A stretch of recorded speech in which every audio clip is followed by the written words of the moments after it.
Un mes desde el día en que comparecí por primera vez para anunciar el estado de alarma y para aprobar medidas muy severas de aislamiento social. En estas pocas semanas, aunque nos hayan parecido eternas, el virus ha dejado un rastro de dolor en 20.000 familias que han perdido a un ser querido, muchas veces sin el consuelo, como hemos dicho en otras comparecencias, de un último abrazo, de un último adiós. A ellos y a ellas traslado un mensaje de profundo pesar en nombre del conjunto de la sociedad española y del Gobierno de España. Y a todas esas personas que hemos perdido, tan pronto como sea posible, les vamos a rendir el homenaje que todos merecen. El virus también ha forzado, mejor dicho, a recibir atención hospitalaria a casi 80.000 personas, 2 de cada 5 que han sido diagnosticadas. Una parte permanecen aún angustiadas en las clínicas y les transmito el ánimo y la esperanza también en nombre del conjunto de la sociedad española y del Gobierno de España. El virus llevó hasta el límite la resistencia de nuestro sistema sanitario, llegando en el momento más feroz de la epidemia al máximo de la capacidad en las unidades de cuidados intensivos de algunas comunidades autónomas, y el virus se ha propagado por todos los confines del mundo y se ha cebado, además, en los países occidentales más desarrollados de Europa y América, que contabilizamos 3 de cada 4 víctimas mortales de la pandemia. El virus ha dejado tras de sí un rastro y una estela de muerte, pero también de devastación económica y de desolación social en el conjunto del planeta. Pero también en este breve espacio de tiempo han sucedido otras cosas. En primer lugar, que nuestro sistema de salud logró resistir, gracias a la entrega y la profesionalidad de nuestros sanitarios. 74.662.000 pacientes, es decir, cerca del 42% de los diagnosticados han superado ya la enfermedad y han sido dados de alta, una de las tasas más elevadas de los países más golpeados por la pandemia. En segundo lugar, que nuestros compatriotas han dado una respuesta ejemplar, nunca me cansaré de decirlo, ejemplar, en esta situación extrema, cumpliendo cada cual con su misión desde su puesto de trabajo, desde el confinamiento en el hogar. Los españoles son los ciudadanos occidentales que con más rigor han cumplido las limitaciones a la movilidad. Y en tercer lugar, que precisamente gracias a esa disciplina social hemos salvado, nunca lo olvidemos, decenas de miles de vidas. Y lo más decisivo, ha sucedido que en el sacrificio de todos hemos logrado contener la propagación del virus. El día anterior a la declaración del estado de alarma, si recordamos, cada persona infectada contagiaba de media a un promedio de más de 3 personas sobre casos notificados. Es lo que los científicos y los epidemiólogos nos dicen que se llama el ritmo de reproducción del virus, la famosa y denominada R. Hoy, gracias al esfuerzo de todos, de todas, el índice de reproducción está en el conjunto de nuestro país por debajo del 1. Antes estábamos por encima del 3, hoy estamos por debajo del 1. Es decir, cada persona infectada no llega a contagiar a otra y por eso la superficie de la epidemia se está reduciendo. Por tanto, ¿dónde estamos entonces? ¿Cuál es la situación actual de la pandemia en nuestro país? Quiero trasladarles que hemos conseguido lo más difícil, lo más duro, gracias a la responsabilidad y a la disciplina social de todos los españoles y españolas. A quedarnos en casa. Hemos dejado atrás los momentos más extremos y hemos contenido la embestida brutal de la epidemia, con sacrificio, con resistencia y con moral de victoria, como hemos venido diciendo durante estas semanas largas de confinamiento. Pero estos logros, hay que ser sinceros, son todavía insuficientes y son sobre todo, y esto me gustaría también trasladarles, frágiles. No podemos ponerlos en riesgo con decisiones precipitadas. Tenemos que lograr mayores avances antes de entrar en la segunda fase, antes de levantar el confinamiento general y comenzar eso que llaman los expertos la desescalada, la transición hacia esa nueva normalidad que hemos venido refiriendo durante estas últimas semanas. La propia Organización Mundial de la Salud nos dice cuáles son esas 6 pautas que tenemos que cumplir para lograr esa nueva normalidad. En primer lugar, la transmisión tendrá que estar controlada e identificadas las personas infectadas. Caminamos en la dirección adecuada para lograrlo en todos y cada uno de los territorios de nuestro país. El sistema de salud deberá estar también en condiciones de detectar mediante test cada caso de infección que aparezca para que sea aislado de inmediato y para advertir a las personas a quienes pudiera haber contagiado. hemos realizado ya casi 1 millón de test PCR, que son los más verosímiles, los más eficaces, y hemos suministrado 2 millones de test rápidos a las comunidades autónomas para desarrollarlos en aquellos lugares donde pueda haber un potencial contagio, como puedan ser, por ejemplo, los hospitales o también las residencias de mayores. Hemos duplicado también los test diarios de 20.000 al día que decíamos hace muy pocos días a 40.000 diarios, para alcanzar este objetivo también que nos marca la Organización Mundial de la Salud. Deberemos tener, en tercer lugar, bajo control los lugares con mayor riesgo de infección y máxima vulnerabilidad, a los cuales antes hacía referencia, los hospitales, las residencias de mayores. Estamos ayudando en este sentido, como saben ustedes, a las comunidades autónomas para lograrlo, para conseguirlo. Y en cuarto lugar, deberá implantarse un sistema de control de personas procedentes de otras zonas para evitar nuevos contagios importados. Ya lo estamos haciendo y lo vamos a seguir haciendo durante las próximas semanas. En quinto lugar, deberemos establecer estrictas medidas preventivas en centros de trabajo y también en lugares educativos, en los centros educativos, y lo vamos a alcanzar de la mano, en primer lugar, de los agentes sociales con los cuales llevamos dialogando durante este mes largo de estado de alarma y, sin duda alguna, también con las comunidades autónomas en lo referente a los centros educativos. La población finalmente deberá disponer de una información completa y deberemos estar todos y todas comprometidos con las reglas de higiene y distancia social. Esto lo estamos haciendo permanentemente y es el compromiso del conjunto de la sociedad española que está siendo, insisto, ejemplar. No me cabe duda, no tengo ninguna duda de que vamos a conseguir los objetivos marcados y que vamos a seguir cumpliendo, como estas semanas, con esa disciplina social a la cual he hecho siempre referencia en mis declaraciones públicas.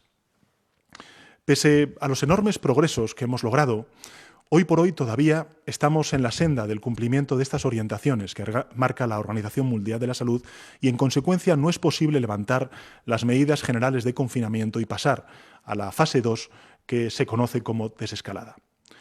Por ese motivo, tras haber escuchado al Comité Científico y tras la reunión del Comité Técnico que celebramos todos los días, hoy junto, lógicamente, a las autoridades competentes, el Ministerio de Interior, la ministra de Defensa, el Ministerio de Transportes y, lógicamente, el Ministerio de Sanidad, mañana mismo me propongo transmitir a los presidentes y presidentas de las comunidades autónomas, en primer lugar, y también al Congreso de los Diputados posteriormente, la próxima semana, la voluntad del Gobierno, la propuesta del Gobierno de extender el estado de alarma durante un nuevo periodo de 15 días hasta el 9 de mayo, día incluido.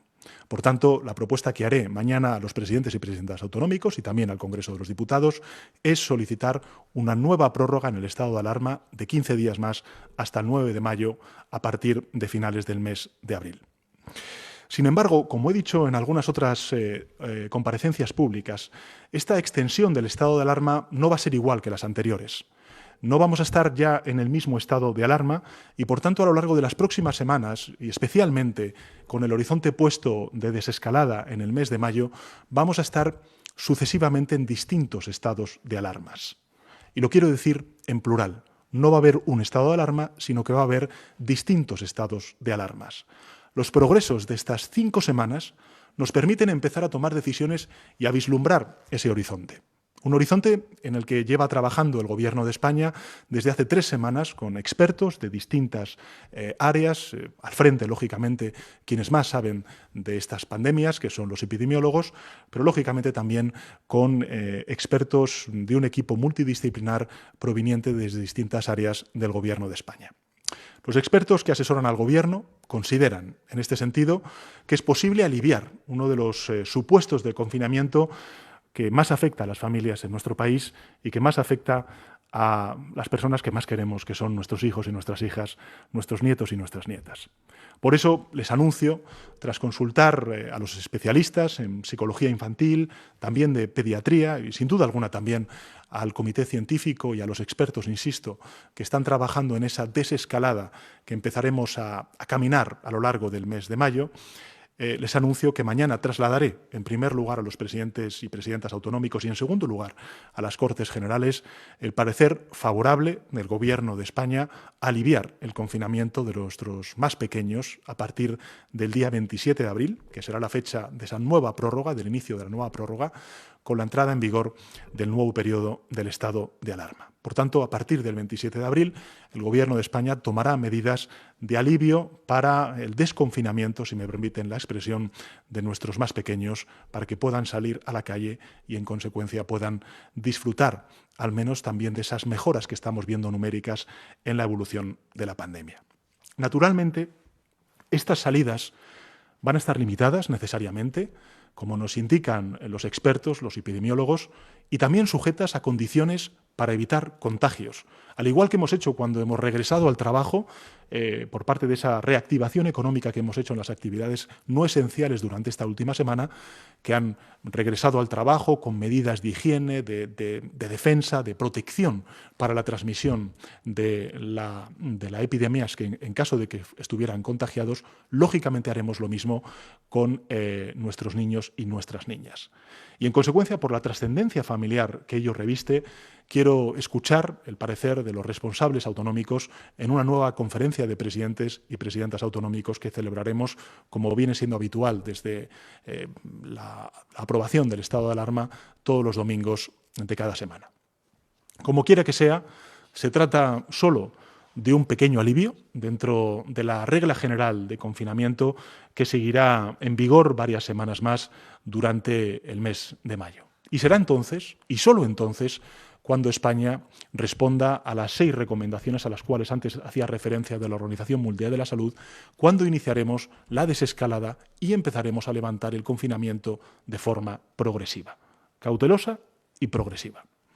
Mientras tanto, debemos seguir preparándonos para ese momento. Sería, a mi juicio, al juicio del Gobierno de España, un error muy grave que ahora cediéramos al virus el terreno que le hemos ganado durante este mes largo de confinamiento. Todos los pasos que demos tienen que ser firmes, en base al criterio de los científicos, y van a contar con las mayores garantías para evitar recaídas y retrocesos que pongan en riesgo lo que hemos logrado con tanto sacrificio por parte de todos y de todas. Para ello, nos guiaremos por un sistema de marcadores en el que está trabajando ahora mismo el comité experto en la desescalada, marcadores que nos van a advertir en cada momento, en cada territorio, por un lado, del nivel de propagación del virus y, por otro, del vigor de nuestro sistema de salud.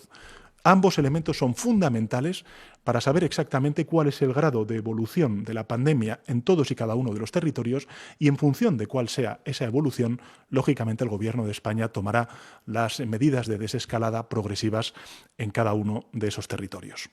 Cuando nos cercioremos de que mantenemos a raya al virus y nuestro sistema de salud está listo, avanzaremos en esa desescalada. Si advertimos el menor riesgo, nos detendremos y, si es necesario, reforzaremos las medidas de protección nuevamente, como hemos hecho durante estas últimas semanas. Esperamos estar listos para poder iniciar a lo largo del mes de mayo la lenta marcha hacia una nueva normalidad, saliendo al aire libre y recuperando gradualmente una normalidad que será nueva, también en nuestras relaciones sociales y, sin duda alguna, también en la actividad económica y empresarial. El país que nos encontraremos en ese momento no será el mismo que dejamos cuando nos resguardamos en los hogares como consecuencia del estado de alarma. Mientras el virus se cobraba vidas por miles, dejaba un rastro de destrucción que lógicamente se contaba por decenas de miles de empresas que tenían que cerrar sus actividades, de negocios que tenían que echar la persiana, y lógicamente también por cientos de miles de empleos que se están perdiendo o que se están manteniendo en suspenso como consecuencia del parón de esta economía. Nos encontraremos, en consecuencia, en una situación que nadie con menos de 90 años en nuestro país ha conocido. El Fondo Monetario Internacional esta pasada semana ha sido contundente. Predice un panorama mundial con serios retrocesos nunca vistos en el mundo desde la Gran Depresión de 1929. Y para nuestro país prevé la mayor caída del Producto Interior Bruto, es decir, de nuestra capacidad de crear riqueza anual desde la Guerra Civil. En ese momento, cuando salgamos de nuevo a la calle e iniciemos el desconfinamiento, la desescalada, nos vamos a encontrar con los estragos de una guerra que estamos librando sin bombas, con los silenciosos destrozos económicos y sociales de esta pandemia global que estamos sufriendo en el conjunto del planeta. Igual que sucedió al inicio de esta crisis, se abrirán ante nosotros dos caminos que nos definirán en los próximos años, yo diría que las próximas décadas como sociedad. Podemos dejarnos llevar por la rabia, por el desánimo, dividirnos e intentar sacar provecho personal o partidista. Esa es una opción. O podemos unir también fuerzas y acometer unidos el esfuerzo de la reconstrucción a la que estamos todos y todas llamados. Como presidente del Gobierno, quiero trasladarles que me voy a centrar de corazón en reforzar nuestra unión e impulsar la reconstrucción económica y social de nuestro país. Si algo hemos aprendido de estas semanas es que los problemas no se vencen con palabras, menos con palabras falsas y con bulos. El virus se combate y se doblega con sacrificio y con la unión de todos y de todas. Y lo mismo sucede con sus estragos económicos y sociales. Por eso, hace días, propuse, al igual que lo han hecho otras fuerzas políticas, unos pactos para la reconstrucción social y económica del país. Se trata de unos pactos que deberían aunar el criterio de las fuerzas políticas para fijar las grandes líneas de la reconstrucción social y económica del país para los próximos años, pero que deberían también plasmarse en un acuerdo interinstitucional de colaboración con otras instituciones como son las comunidades autónomas, las diputaciones, los cabildos, los consells y también, lógicamente, los ayuntamientos.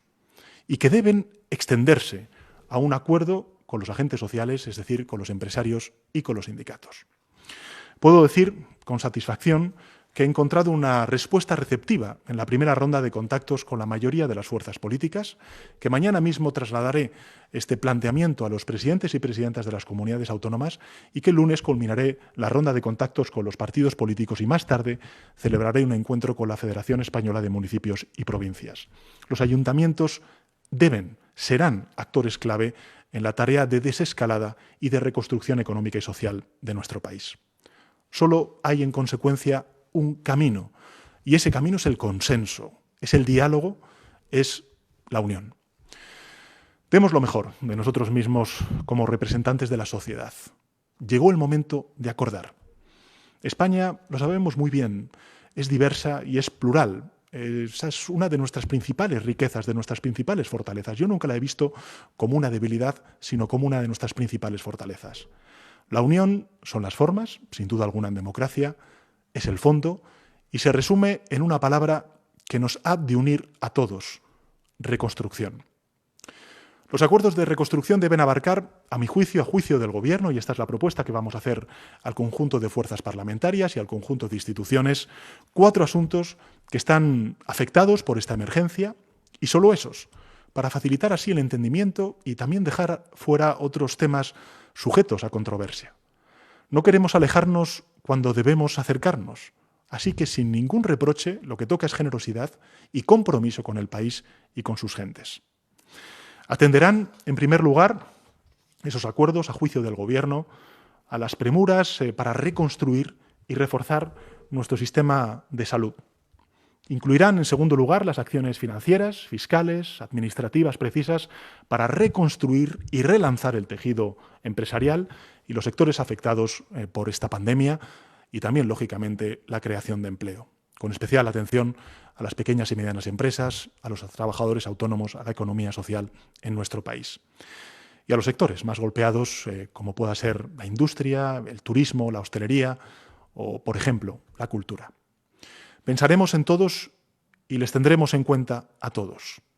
Y finalmente, en tercer lugar, incorporarán las medidas de protección social indispensables para que nadie pueda quedar o sentirse abandonado en este trance y las familias más vulnerables se vean amparadas como venimos haciendo desde el inicio de la pandemia. Y por fin, tampoco quería dejar de compartir con todos ustedes que estos acuerdos de reconstrucción deben tener, a nuestro juicio, una posición común ante la negociación en la Unión Europea. Desde el encierro en sus hogares, hoy millones de compatriotas se preguntan qué será de su empleo cuando acabe esta pesadilla, qué será de su empresa, qué será, en definitiva, de su vida. Y la responsabilidad de todas y todos nosotros, de todos los representantes legítimos, de todas las instituciones públicas, es responder a los ciudadanos que cuando salgan al aire libre, todos estaremos listos para trabajar unidos por la reconstrucción y que nadie se quedará en el camino. No hay futuro sin solidaridad. Esta es una de las grandes lecciones que tenemos que extraer de esta pandemia y la crisis subsecuente. No hay porvenir sin unión. La misma tarea que tenemos dentro de España la tenemos que exigir fuera. A eso me refería. Hay un pacto, un acuerdo en España, pero tiene que haber un pacto y un acuerdo en Europa. Esa es la hoja de ruta que se plantea el Gobierno de España. La postura del Gobierno de España con respecto a Europa la he compartido con todos ustedes durante estas últimas semanas, es nítida y es firme. Europa somos todos y es ahora el momento de demostrarlo. Las reuniones con los dirigentes de la Unión Europea, a mi juicio, a juicio del Gobierno de España, están dando sus frutos. Probablemente tendríamos que ir más rápido, pero están empezando a dar sus frutos.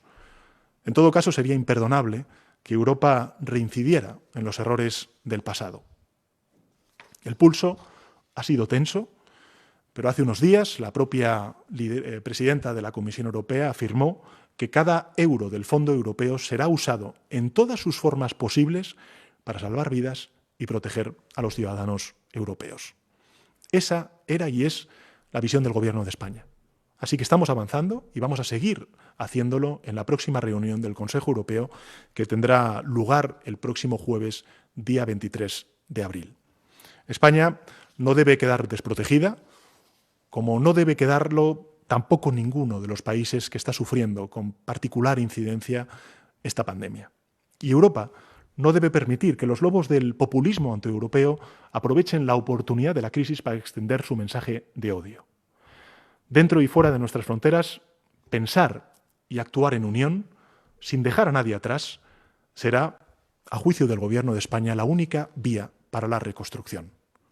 Unidas y unidos, científicos, expertos profesionales sanitarios, policías, militares, transportistas, vigilantes, limpiadores, agricultores, productores, empresas, familias, mayores, profesores, los más pequeños, los más jóvenes, también los políticos, unidas y unidos, todos, hombres y mujeres de este país. Jamás querríamos haber visto a nuestro país, a nuestro querido país en esta situación. Jamás pudimos imaginar que esto sucediera. Este país que hoy sufre es el nuestro, es el de todos y todas, sin excepción. Nos vamos a recuperar. Es lo que tengo más claro. Todos estamos aquí para ayudar a este país a recuperarse y a avanzar. Igual que comenzamos a parar al virus unidos, igual que lo derrotaremos unidos, así saldremos adelante, también unidos. Gracias. Presidente, si le parece, comenzamos ahora con las preguntas de los medios de comunicación. Hoy tenemos el siguiente grupo que, si no hay ningún tipo de dificultad técnica, podrá preguntar. Es El País, El Confidencial, Nació Digital, Europa Press, Huffington Post, Antena 3, La Voce d'Italia, TVG y La Provincia El Día. Vamos adelante, compañeros. Los sonidos arriba, realización también preparada. Pregunta el diario El País. Adelante. Sí, muchas gracias, Carlos, por el diario El País. Le quería preguntar por un detalle que ha dado que hay mucho interés, el tema de los niños, si pudiera dar algún detalle más, ¿cómo se va a hacer? Estamos hablando de paseos, estamos hablando de ir a los parques, ¿en qué están pensando? Y también la desescalada por comunidades, que es lo que he entendido. Llevamos muchos días preguntando y usted parece que ha apuntado que va a haber desescalada distinta por cada una de las comunidades. ¿Esto cómo se va a hacer? Porque había muchas, peticiones, Canarias, demás. Y una segunda pregunta más política. Presidente, hemos estado toda esta semana viendo si usted hablaba con el señor Casado, no hablaba, si había reunión, no había reunión.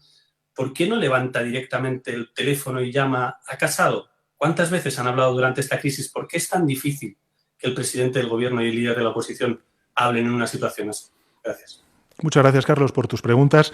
En relación con los niños y niñas, vamos a ver, lo más importante es que seamos conscientes de que vamos a entrar en un momento de desescalada, de transición hacia una nueva normalidad. Bien, a partir de ahí tenemos que ser conscientes de que los pasos que demos tienen que ser progresivos por un lado y en segundo lugar tienen que tener las máximas precauciones. Somos muy conscientes de la realidad que viven muchos de los niños y niñas en los hogares, en hogares de 40, de 50 metros cuadrados, la necesidad que tienen también de salir a la calle, de oxigenarse después de casi 5 o 6 semanas de confinamiento.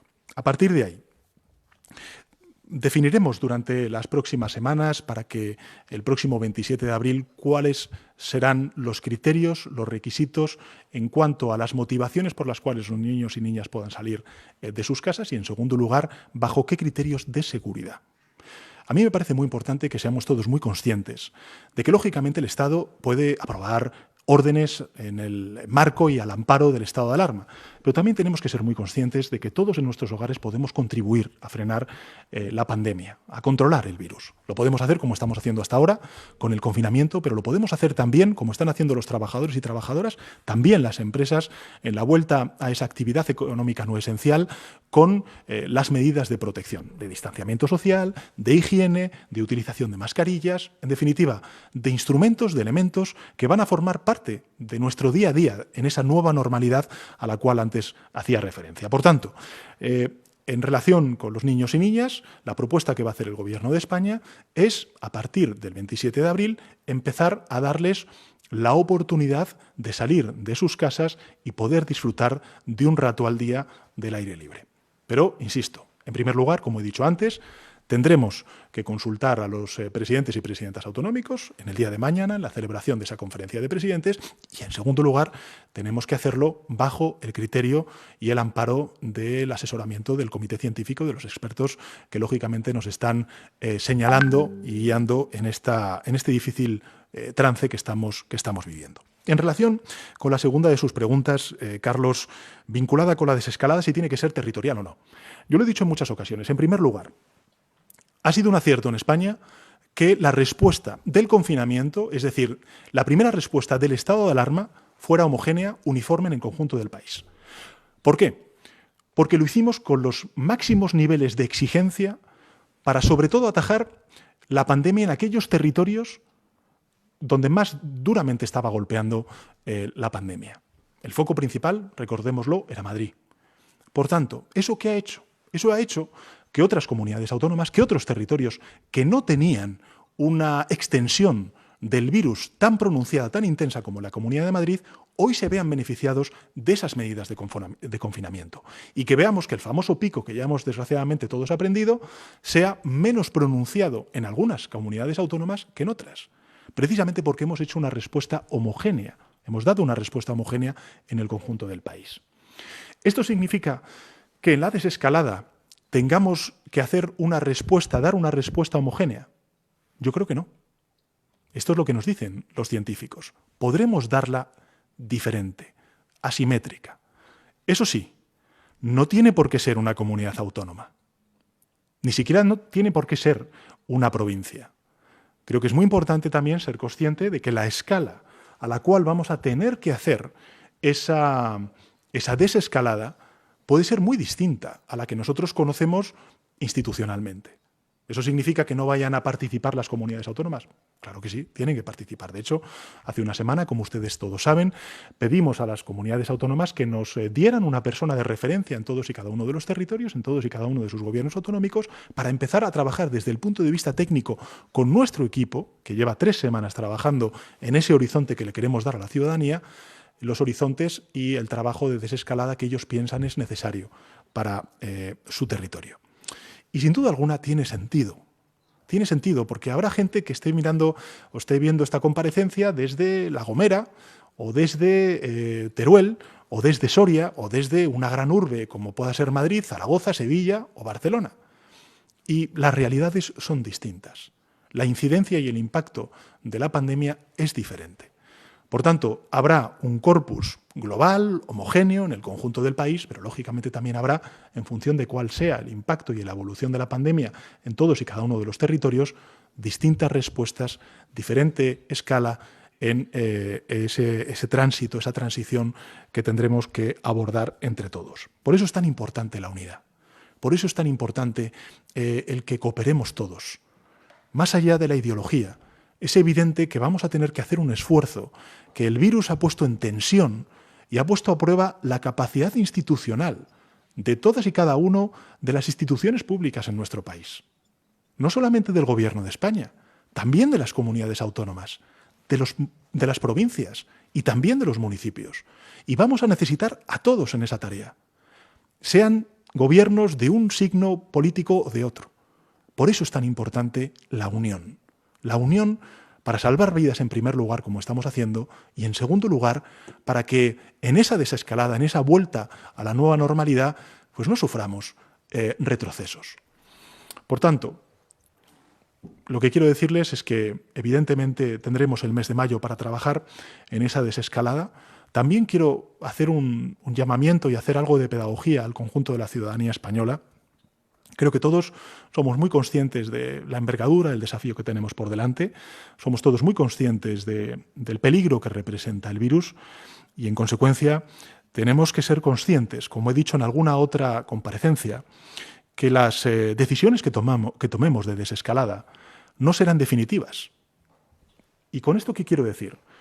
Con esto lo que quiero decir es, en primer lugar, que nosotros actuaremos solamente bajo una presión, que es la presión de los científicos, de los expertos, que nos digan qué cosas podemos ir graduando, qué cosas podemos ir transitando. Pero también es cierto que si en esos parámetros, en esos marcadores a los cuales he hecho antes referencia en mi intervención, que están lógicamente inspirados en esos 6 principios de la Organización Mundial de la Salud que he dicho también en mi intervención, si vemos que hay retrocesos en algún territorio, en algún municipio, pues lógicamente revisaremos esas decisiones y reaccionaremos. Pero no solamente en términos negativos, también en términos positivos. Habrá lugares en los que veamos que la pandemia está mucho más que controlada y, en consecuencia, podamos ir un poco más deprisa. ¿Eso significará que lo están haciendo mejor o peor que otro territorio, que otra localidad? No.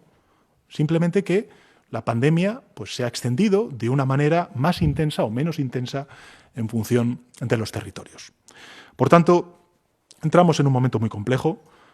Si antes era mucho más importante la unidad, porque era, digamos, claro que teníamos que aprobar el estado de alarma y que en consecuencia teníamos que aprobar una medida homogénea, como ha sido el confinamiento tan duro de aislamiento que hemos planteado durante estas últimas semanas desde el primer estado de alarma, ahora vamos a entrar en una fase mucho más compleja, que va a exigir de esa unidad por parte de todos.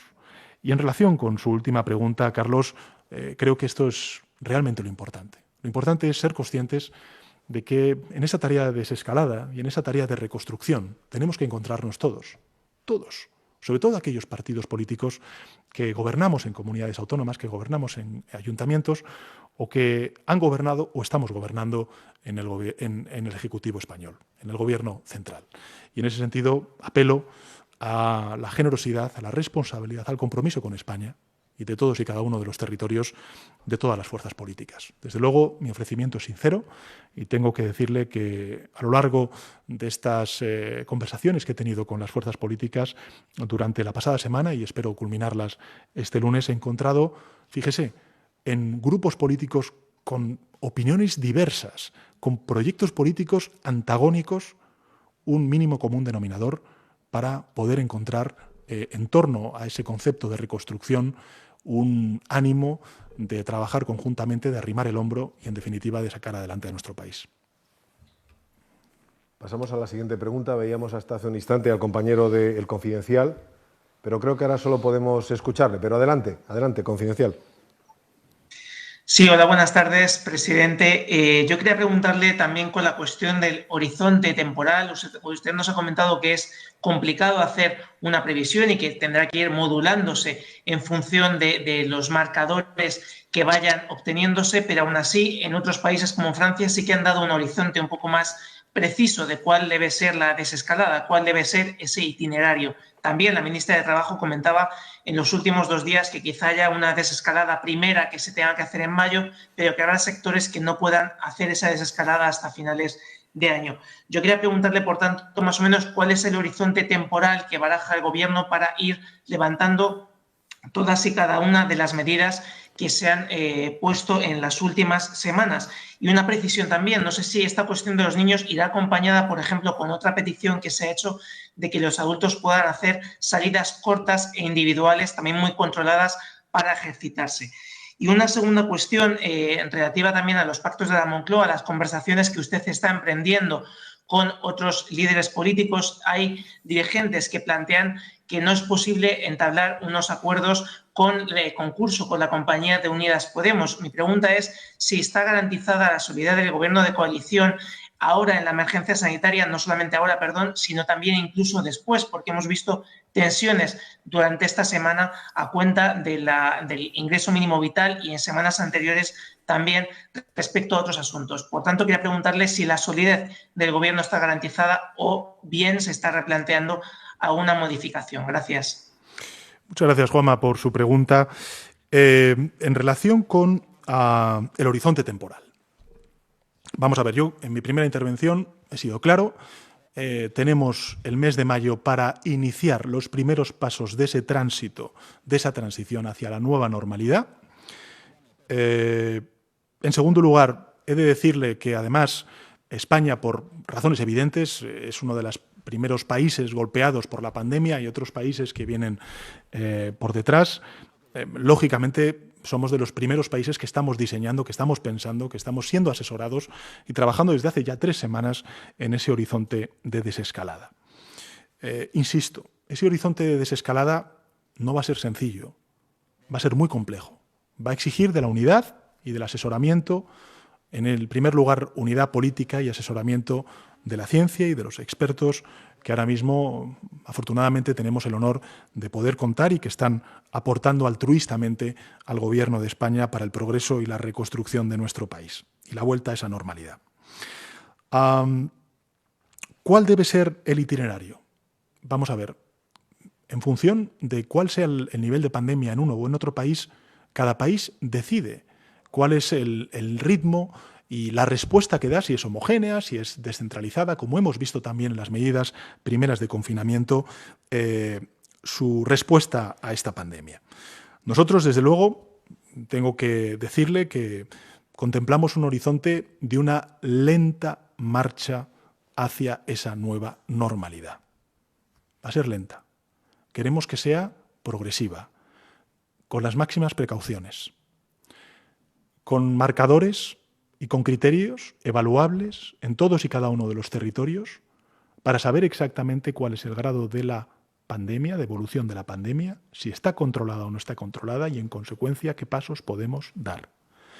E insisto, deberemos tener y hacer entre todos, también en esto le pido a los medios de comunicación, un ejercicio de pedagogía, porque habrá decisiones que tomemos que sean decisiones eficaces y que nos animen a dar no un paso, sino 2 pasos más. Pero a lo mejor habrá otras decisiones que no son eficaces y tendremos que dar un paso hacia atrás. Y eso no significará un fracaso por parte de la sociedad en su lucha contra el virus. Significará simplemente que vamos aprendiendo cómo responder de manera eficaz al virus en todos y cada uno de los pasos que demos en esa desescalada. Me parece muy importante esa pedagogía, me parece muy importante abordarla con la máxima humildad, con la máxima determinación y con la máxima cautela. Eso es lo que va a hacer el Gobierno de España. Usted ha planteado algunas cuestiones vinculadas con el deporte, con algunas otras cuestiones que están haciendo otros países. A nosotros, en principio, lo que nos está diciendo la comunidad científica, los expertos que asesoran al Gobierno de España, es que no representa un riesgo la medida que ha anunciado sobre los menores. Por tanto, el Gobierno de España, a partir del 27 de abril, está dispuesto a tomar esa decisión y progresivamente iremos tomando otras que esperemos sea cuanto antes, porque eso significará que más rápido vamos en esa tarea de desescalada a la cual antes hacía referencia. Bueno, en relación con su segunda pregunta, vinculada a si ha habido grupos políticos que me han planteado el que haya un gobierno de una manera u otra, nadie me lo ha planteado. Nadie me lo ha planteado en mis conversaciones. Pero es que tampoco hubiera dejado que me lo planteen. Quiero decir con esto que el gobierno que está liderando España desde hace muy pocos meses, porque no llevamos ni 100 días de legislatura, pues lo está haciendo con una unidad de acción y, desde luego, con una generosidad, responsabilidad y compromiso por parte de las partes del Gobierno en relación con la sociedad española, absoluta, absoluta. Y en ese sentido me parece que, más allá de las cuestiones que puedan salir en los medios de comunicación, insisto, el que el Gobierno de España, en el discurso de investidura, planteara la aprobación en esta legislatura del ingreso mínimo vital y que lo vayamos a plantear en este mes de mayo para el conjunto del país, pues lógicamente primero es un esfuerzo. Lo primero de todo es un ejemplo más de compromiso de este Gobierno de coalición progresista por no dejar a nadie atrás, que esa ha sido la máxima no solamente del horizonte de legislatura, sino también, lógicamente, de esta pandemia. Y, en segundo lugar, me parece que es un ejercicio de trabajo en un tiempo récord, porque estamos hablando de una prestación nueva, de una innovación en la política pública y, finalmente, también de algo muy importante, y es de una nueva prestación que se va a hacer en un Estado compuesto, donde hay comunidades autónomas que también tienen esta prestación y que, lógicamente, añaden una complejidad más al diseño de esta nueva prestación tan necesaria. Si lo era antes de la pandemia, aún más hoy, en plena pandemia y, lógicamente, con las consecuencias sociales y económicas que estamos encontrando. Vamos a la pregunta ahora de Europa Press. Le ruego a los compañeros que se identifiquen al realizar la pregunta. Adelante, Europa Press. Buenas noches, presidente. Soy Beatriz Fernández, de Europa Press. Una aclaración. La medida que permitirá salir a los niños a partir del 27 de abril, ¿a qué rango de edades afecta? Es decir, estamos hablando también de adolescentes y jóvenes hasta los 18 años de edad. Y en otro orden de cosas, el otro día en el Congreso usted reconocía que Europa había reaccionado tarde al coronavirus, pero que España actuó antes. Sin embargo, ¿qué ha fallado entonces para que seamos el país que tiene, si no la mayor tasa, una de las mayores tasas de mortalidad por habitante, ¿no? Y ahora que están ya ustedes preparando la reconstrucción y buscando estos pactos de Estado, quería preguntarle qué cálculos han hecho ustedes con respecto a pues cuánto va a aumentar el gasto público, cuánto va a caer la recaudación, cuánto más va a ser necesario endeudarnos y cuánto va a aumentar el paro. Muchas gracias. Bueno, gracias, Beatriz. Son muchas preguntas. Algunas, desgraciadamente, no estamos todavía en condiciones de poder responderlas porque, lógicamente, estamos viendo cuál es la evolución económica y social de de las medidas que estamos poniendo en marcha y también, lógicamente, de cuánto va a durar ese confinamiento y cuánto va a durar ese tránsito hacia la nueva normalidad que hemos llamado desescalada. Vamos a ver, en relación con los niños, estamos todavía ultimando la medida, pero lógicamente el punto de referencia para nosotros es la Ley de Salud Pública. Ese es el punto de referencia. En todo caso, es una medida que tenemos que estudiar y que, lógicamente, fijaremos cuando así lo consultemos definitivamente con el Comité Científico, la edad límite, el techo de edad para poder salir, pero lógicamente lo que sí que es evidente es que si tenemos un punto de referencia, porque no puede ser discrecional, es la Ley de Salud. La Ley de Salud, lo digo para todos los ciudadanos que estén viendo esta comparecencia, pues lógicamente son los 12 años. Pero en todo caso ese es el punto de partida, el punto de debate que tendremos con el Comité Científico y lógicamente con los expertos que están asesorando al Gobierno de España en relación con estas medidas de desescalada. En relación con la segunda pregunta, vamos a ver, yo creo que es muy importante ser conscientes de que esta es una pandemia global, de que cuando veamos la foto final de esta pandemia, no solamente en España, sino en el conjunto del planeta, veremos exactamente el grado de envergadura, el golpe tan duro que ha dado el virus COVID-19 al conjunto del planeta. Hablar ahora mismo de cómo está la situación en España en comparación con otros países no tiene sentido. Tenemos que hacerlo al final de esta pandemia y, en consecuencia, ver exactamente a partir de ahí cuáles han sido los fallos, las debilidades que hemos lógicamente detectado, no solamente en España, sino en el conjunto de Europa, para poder frenar eventuales pandemias futuras. Por tanto, creo que es muy importante ser conscientes de que España actuó antes, aunque es verdad que Occidente, que el conjunto de países, reaccionamos tarde. Pero España actuó antes. Y eso es muy claro si tomamos datos como los que me gustaría referir y compartir, además, aprovechando su pregunta, Beatriz, con la opinión pública española. Fíjese, cuando España pasó a la fase de contención reforzada y endurecía las medidas, por ejemplo, como tenemos que recordar antes del estado de alarma, es decir, a principios de marzo, cuestiones como, por ejemplo, el cierre de colegios, había en nuestro país 1.204 infectados y 26 fallecidos. Y cuando España anunció la decisión de decretar el estado de alarma el pasado 13 de marzo y luego su aprobación el 14 de marzo, contábamos con 4.207 casos positivos. Ese es el dato consolidado del día 12 de marzo y 84 fallecidos. Si ponemos otros países como ejemplo, por ejemplo Italia, pues fueron 7.375 casos positivos y 366 fallecidos.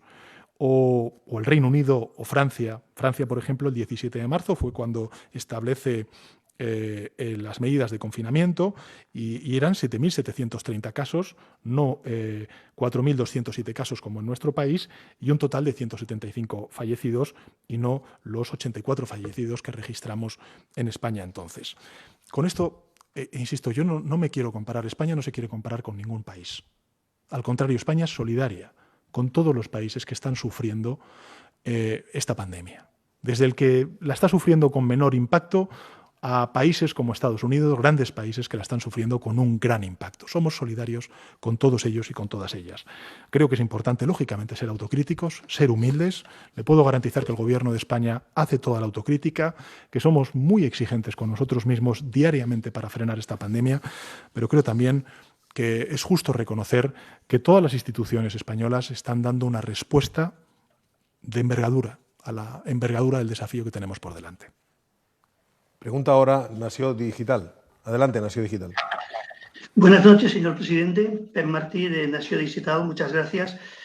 De todas las medidas que ha ido adoptando su gobierno, ¿podría enumerarnos algunas que hayan sido implementadas a partir de sugerencias o propuestas de las diversas comunidades autónomas? Muchas gracias. Pues muchas de ellas, Pep. Yo no sé, ahora mismo si me preguntara, creo que todas las comunidades autónomas, la mayor parte de las comunidades autónomas estaban de acuerdo en la aprobación del decreto del estado de alarma. Así me lo dijeron y me lo hicieron saber en la conferencia de presidentes, desde la primera conferencia de presidentes que celebramos. Incluso también cuando aprobamos el permiso retribuido recuperable para los trabajadores y trabajadoras una semana antes de la Semana Santa, pues hubo comunidades autónomas que la aplaudieron, otras comunidades autónomas o grupos políticos no lo aplaudieron. En fin, yo creo que ha habido un compartir, ¿no?, decisiones. Es evidente, Pep, en su pregunta, que lógicamente estamos en un estado compuesto, que hay comunidades autónomas que preferirían ser más duros, otras que preferirían ser más flexibles, que preferirían ir por delante, por ejemplo, la desescalada. Pero me parece, como he dicho antes, importante subrayar algo. Y es el que desde el primer momento, en el primer decreto de alarma que aprobamos, el dar una respuesta homogénea al conjunto del país, al conjunto de la sociedad, vivieran donde vivieran, ha beneficiado al conjunto de la sociedad, viva donde viva. Y esto me parece fundamental. ¿Eso significa que ahora tengamos que hacer una desescalada homogénea en el conjunto del país? Pues probablemente en los elementos centrales sí, pero en otros muchos no. Y eso, pues creo que implicará una coordinación y una cooperación interinstitucional que pondrá de nuevo a prueba nuestro Estado compuesto, nuestro Estado autonómico. Y por eso, en mi primera intervención, y de ahí que también me vaya a reunir con ellos, con la Federación Española de Municipios y Provincias, es muy importante el protagonismo de los municipios, porque ellos van a ser también una pieza clave para esa desescalada, para esa detección y evaluación de cuál es la evolución de la pandemia en todos y cada uno de los municipios de nuestro país y, en consecuencia, los pasos que tenemos que ir dando. Con humildad, con mucha precaución y de manera progresiva. Porque, evidentemente, va a ser un desafío muy, muy importante el que vamos a tener que abordar entre todos, entre las instituciones, desde el Gobierno de España al municipio más pequeño de nuestro país, y los agentes sociales y el conjunto de la sociedad civil. Es el turno ahora para el Huffington Post. creo que solo a través de audio. Adelante, Huffington Post. Buenas noches, presidente. Antonio Ruiz Valdivia, del Huffington Post. Yo quería plantearle la cuestión de si el Partido Popular no quiere sumarse a esa mesa o a un gran acuerdo, ¿usted estaría dispuesto a llegar al acuerdo con el resto de formaciones políticas? Y también quería preguntarle si cree que durante el verano los ciudadanos españoles podrán viajar e ir de vacaciones. Gracias.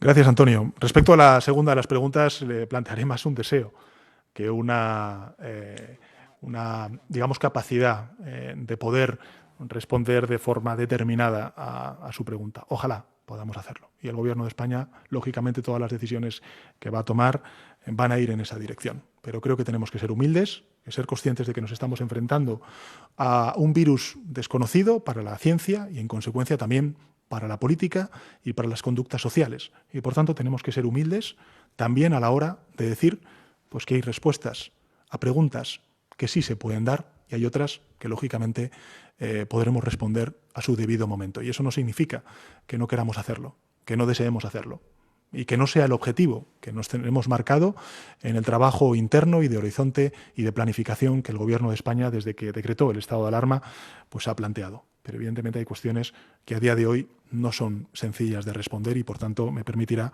Antonio, que a esta última cuestión tan importante también para el conjunto de la ciudadanía, aún no podamos dar una respuesta. Y en relación con la primera pregunta, insisto, creo que todos tenemos que incorporarnos al acuerdo de la reconstrucción. ¿Qué elementos hay? Estamos en una batalla, en una guerra que necesita de la unidad de todas las fuerzas políticas. En fin, yo creo que unidad no significa uniformidad. Unidad no significa uniformidad. Yo creo que cuando hablamos de reconstrucción y apelamos a la unidad, estamos hablando de que nos tenemos que sumar todas las familias políticas para que al final esa gran familia que es la sociedad española salga adelante. Este es el esfuerzo que tenemos que hacer todas las formaciones políticas, todas las familias políticas, en representación legítima de la voluntad manifestada por los españoles y españolas, y dejar a un lado todos nuestros intereses partidistas, cuestiones que a lo mejor son importantes desde el punto de vista de las formaciones políticas, pero que no son sustantivas, fundamentales para lo que tenemos por delante, que es la reconstrucción social y económica de nuestro país. Y en ese sentido creo que, sobre todo, esa dosis de responsabilidad es mayor en aquellas formaciones políticas que ostentamos responsabilidades de gobierno en distintos ámbitos, tanto municipales como provinciales, como también autonómicos y, sin duda alguna, en primera persona, en mi caso, como presidente del Gobierno de España. Yo, desde luego, ese ofrecimiento lo hago de manera sincera, de corazón. Se lo he dicho a todas las formaciones políticas, porque como ellas, pues lógicamente estoy comprometido y quiero a mi país, y espero y deseo que todos arrimemos el hombro para abordar entre todos de manera muy efectiva esa reconstrucción. En fin, había cosas que se han hecho durante este mes que a lo mejor estamos todavía muy cerca, ¿no?, para valorar en su justa medida, pero el que el Gobierno de España haya planteado una agenda de diálogo social con una cuestión específica como es la del COVID-19, pues me parece un avance. El que se reúna todas las semanas, todos los ministerios implicados en el ámbito económico con los sindicatos y con los empresarios me parece determinante. Hasta incluso que los propios empresarios y sindicatos se hayan unido y hayan acordado sectorialmente las medidas de protección en la vuelta al trabajo de sus empleados y empleadas me parece encomiable. También el que hayamos celebrado semanalmente reuniones 2 veces a la semana desde el punto de vista de los consejeros de Sanidad con el Ministerio de Sanidad, que todos los domingos haya conferencias de presidentes y presidentas autonómicos, cuando a lo largo de la historia de nuestra democracia, en estos 40 y tantos años de democracia, pues estaban contadas con la mano la celebración de conferencias de presidentes. Pues ahora semanalmente las estamos haciendo. Creo que demuestra que hay una voluntad que trasciende la orientación ideológica de un gobierno u otro, que es el de arrimar el hombro, el de hacer frente en primera instancia a esta emergencia sanitaria y en segunda instancia, lógicamente, a la tarea de reconstrucción que tenemos por delante. Pregunta ahora Antena 3. Adelante, Antena 3. Gracias, presidente. Buenas noches. Soy Karina Verdú, de Antena 3 Noticias. Por aclarar, presidente, ¿cuánto tiempo podrán salir los menores a la calle y con qué medidas de seguridad? Por otro lado, quería preguntarle, la semana pasada se aseguró que habría abastecimiento de mascarillas, pero las farmacias siguen denunciando falta de stock y a eso se le suma los altos precios que estamos viendo. ¿El Gobierno tiene algún plan para que lleguen a todo el mundo y a un precio razonable. Y por último, ¿el Gobierno tiene previsto implementar alguna aplicación de móvil para gestionar el trazamiento de contactos y así poder acelerar el desconfinamiento? Gracias. Muchas gracias, Karina, por sus preguntas.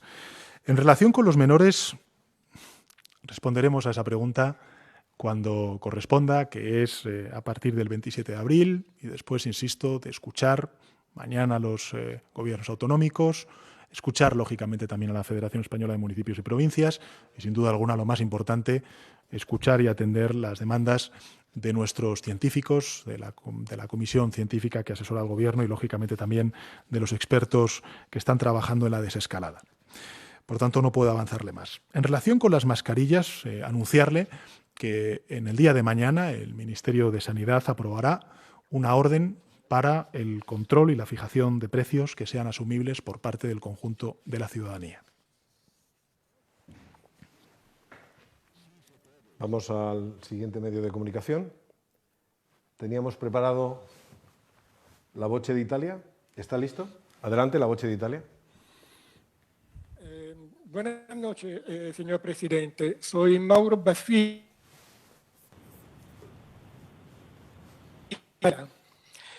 Yo quería preguntarle si, una vez superada la emergencia, ¿qué pasará con el personal sanitario que no tiene contrato y estuvo en la primera línea en la lucha contra el COVID-19? Y, en su opinión, ¿la Unión Europea saldrá reforzada de esta crisis? ¿Será posible que los países del Mediterráneo tengan un mayor acercamiento? Y, finalmente, ¿cuándo se reabrirán los vuelos hacia Italia? ¿Cuándo, perdón? Se reabrirán los vuelos hacia Italia. Los vuelos hacia Italia. Bueno, en primer lugar, Mauro, aprovecho que usted pertenece a un medio de comunicación extranjero y en particular italiano, trasladar en nombre del Gobierno de España y del conjunto de la sociedad española nuestra solidaridad, nuestro espíritu de hermandad con una sociedad como la italiana, a la cual nos sentimos tan próximos en lo cultural, en lo histórico y también en lo geográfico, y ahora también desde el punto de vista social y emocional como consecuencia de la contundencia de la pandemia en nuestras sociedades, en nuestros países, en Italia y en España. Y desde luego trasladarle que la comunicación y la cooperación con el Gobierno del señor Conte es absoluta, es total, es en el ámbito de las coincidencias no solamente de la emergencia sanitaria, sino también de lo que tiene que ser Europa en el corto y en el medio plazo. Desde luego creo que si algo pone, digamos, en una situación de situarse en una encrucijada al proyecto común que hemos compartido y que estamos construyendo desde hace décadas, es lógicamente esta pandemia. Por tanto, gobiernos como el gobierno italiano y el gobierno español estamos trabajando porque ese proceso de integración y esa solidaridad común de respuesta por parte de las instituciones comunitarias sea total. Tenemos un consejo importante a partir del 23 de abril y espero y deseo que podamos lograr conjuntamente Italia y España y otros países los objetivos que nos proponemos. En segundo lugar, en relación con los vuelos a Italia, decirle que a nosotros nos gustaría que fuera cuanto antes, pero que inevitablemente vamos a tener todavía que esperar porque, lógicamente, la envergadura de la pandemia en su país y en nuestro país es lo suficientemente importante como para que andemos con cautela. Y, finalmente, en relación con el personal sanitario, no es algo que hayamos todavía meditado. Desde luego, el Gobierno de España, lo que hemos trasladado en mi primera intervención, y me gustaría recuperarlo para compartirlo de nuevo con la opinión pública española, es que en esta fase de desescalada tan importantes serán, por ejemplo, medidas de autoprotección que nos podamos imponer nosotros como familias, por ejemplo, las mascarillas, como comentaba antes la compañera de Antena 3, o, por ejemplo, los geles y la mejora en los hábitos de protección y de limpieza, pero que sin duda alguna también será importante reforzar las capacidades de nuestro sistema sanitario. ¿Y qué quiero decir con esto? Pues que, lógicamente, el número de camas de UCIs que necesitamos mantener y sostener, que el número de test que tenemos que desarrollar y desplegar durante las próximas semanas, que el estudio de seroprevalencia que vamos a desarrollar durante las próximas semanas también para saber exactamente cuál es la envergadura de la pandemia en nuestro país y, en consecuencia, también ver cuáles son los ciudadanos, o al menos hacer una perspectiva, tener una fotografía clara de cuáles son los ciudadanos que ya han superado la enfermedad y, en consecuencia, gozan de un grado de inmunidad. Todas estas cuestiones son partes fundamentales de esa desescalada. E insisto, fortalecer nuestro sistema de salud es clave en esta fase de desescalada. Porque, evidentemente, si se produce, que vamos a hacer todo lo posible porque no se produzca, cualquier mínimo repunte, nuestro sistema de salud, es decir, nuestros profesionales sanitarios, los que están en primera línea, lo que tienen que verse es protegido con los EPIs, con los materiales sanitarios que, desgraciadamente, no pudimos proveerles en su totalidad en esta primera oleada, y, en segundo lugar, también con las capacidades de UCIs necesarias, como hemos ido desplegando a todo ritmo y con total intensidad durante estas semanas de estado de alarma. Vamos a finalizar esta ronda de preguntas de los periodistas en la rueda de prensa con el presidente, dándole paso a la televisión gallega. Vega, adelante. ¿Qué tal? Buenas noches, presidente. Desde Televisión de Galicia quería preguntarle, creo que le han formulado alguna pregunta ya en este sentido. ¿Cuándo se plantea el Gobierno revisar el cuadro macroeconómico, las previsiones de crecimiento, de paro, de déficit, de deuda pública? Algunos organismos e institutos de estudios ya lo han hecho. También le quería preguntar por el estudio que impulsa esta semana la sanidad gallega, 100.000 test que se van a hacer en 2 fases, con una proporción muy superior al estudio epidemiológico que va a hacer el Ministerio de Sanidad. Quería pedir una valoración de esta iniciativa y si este es el camino. Y, por último, una pregunta que me llega también desde otros compañeros de las televisiones autonómicas, es, teniendo en cuenta que se puede llevar a cabo un desconfinamiento por territorios, ¿cómo se va a garantizar que no se produzcan flujos de población importantes que, en fin, al final pongan en riesgo todas las medidas de contención del coronavirus? Bueno, gracias, Luis, por sus preguntas. En relación con la primera de las preguntas, hasta incluso los propios organismos internacionales o los propios servicios de estudios económicos españoles, ya sea de fundaciones privadas, de fundaciones vinculadas con entidades financieras u otras, todos reconocen, digamos, lo imprevisible, lo impredecible de las consecuencias económicas y sociales, que sin duda alguna van a ser muy negativas, van a ser muy negativas en el conjunto de la economía mundial, europea y española. Con lo cual, creo que es muy importante ser también cautelosos, esperar, digamos, el tiempo prudencial necesario para saber la envergadura del impacto que tiene el confinamiento en la caída y el parón de nuestra actividad económica y, en consecuencia, también del empleo. Pero, evidentemente, ahora mismo todas las previsiones que hay de organismos internacionales, europeos y nacionales, todas al final tienen un entre paréntesis porque no saben exactamente cuál es la envergadura del desafío desde el punto de vista económico y social que tenemos por delante. Con lo cual, nosotros lo haremos cuando toque, cuando corresponda, cuando tengamos los datos ciertos, pero evidentemente creo que es muy importante trasladar a la ciudadanía, y ya lo saben ellos, porque lo estamos viendo además así en algunos estudios demoscópicos, el impacto económico y sobre el ámbito laboral que está teniendo efectivamente esta pandemia y la respuesta colectiva que tenemos que dar para poder frenar esta pandemia. En relación con garantizar los flujos, en fin, o mejor dicho, no garantizar, impedir los flujos de un territorio a otro en función, lógicamente, de esa desescalada. Es pronto todavía para responderle a esa cuestión. Insisto, y esto me parece muy importante hacer esta pedagogía. Muy probablemente la unidad de acción no sea la comunidad autónoma.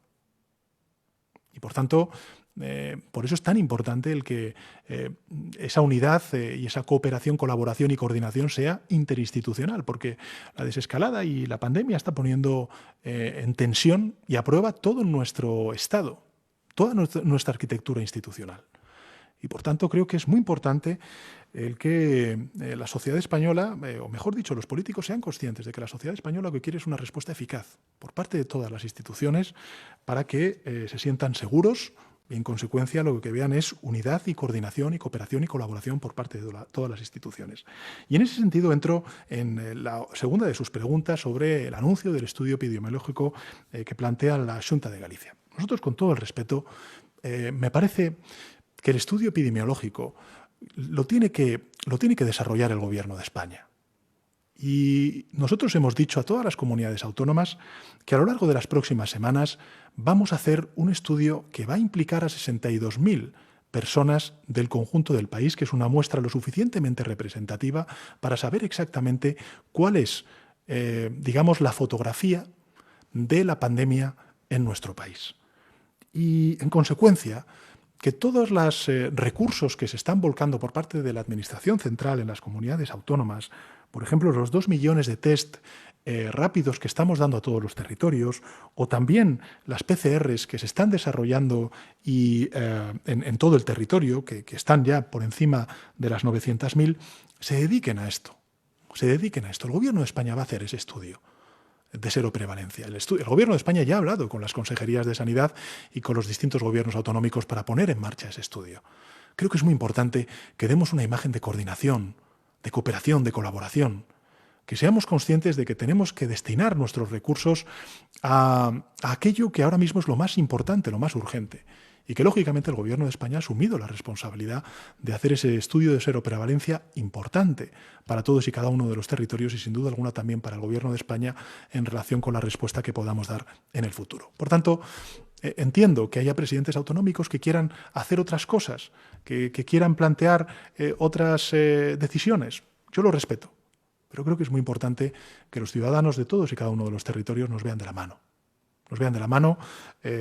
Arrimando el hombro, compartiendo el objetivo que tenemos por delante y, sobre todo, siendo conscientes de que este planteamiento que se ha hecho es un planteamiento que ha hecho ya el Gobierno de España y que vamos a desarrollar durante las próximas semanas y que está, además, liderando nada más y nada menos que una institución tan reconocida como es el Instituto Carlos III. Por tanto, a eso apelo. Y, finalmente, y aprovechando, entiendo, secretario de Estado, que esta es la última de las preguntas, agradecer, lógicamente, a los medios de comunicación la labor impagable que están haciendo, a todos y cada uno de los medios de comunicación, y, desde luego, también agradecer al conjunto de la ciudadanía española el esfuerzo tan extraordinario que durante estas semanas están desarrollando. Creo que comparto con todos ustedes, con todos nuestros ciudadanos, la amargura y el pesar por ver a compatriotas que nos han dejado, familias que no han podido despedirse de sus seres queridos y, sin duda alguna, también la angustia que tienen muchas familias por ver a sus seres queridos regresar cuanto antes a sus hogares y abandonar los hospitales. A todos ellos y a todas ellas, lo único que les puedo garantizar es que aquellas familias que han visto perder a un ser querido les daremos la respuesta merecida. A ellos y también a los héroes que han salvado tantas vidas durante esta batalla tan cruenta que estamos sufriendo y desplegando contra el virus COVID-19, y, lógicamente, también desear al conjunto de familiares que tienen algunos seres queridos en los hospitales o convalecientes como consecuencia del COVID-19, desearles una pronta recuperación. Creo que uno de los principales orgullos que yo tengo como presidente del Gobierno, si me permiten esta licencia y ya con ello acabar, es que, frente a otras cosas, otros discursos que hemos visto y otros esfuerzos que se han hecho en otras latitudes, en España nosotros estamos protegiendo a todos y cada uno de los seres humanos, a todos y cada uno de nuestros compatriotas, tengan la edad que tengan. Y ese ejercicio de solidaridad intergeneracional, sobre todo con aquellas personas de edades avanzadas que son los más vulnerables, desgraciadamente, a este virus, me parece que es el mejor ejemplo para las generaciones futuras. Un ejemplo de solidaridad intergeneracional que al menos quedará en el corazón de muchísimos españoles cuando pronto, muy pronto, acabemos con esta pandemia. Muchas gracias.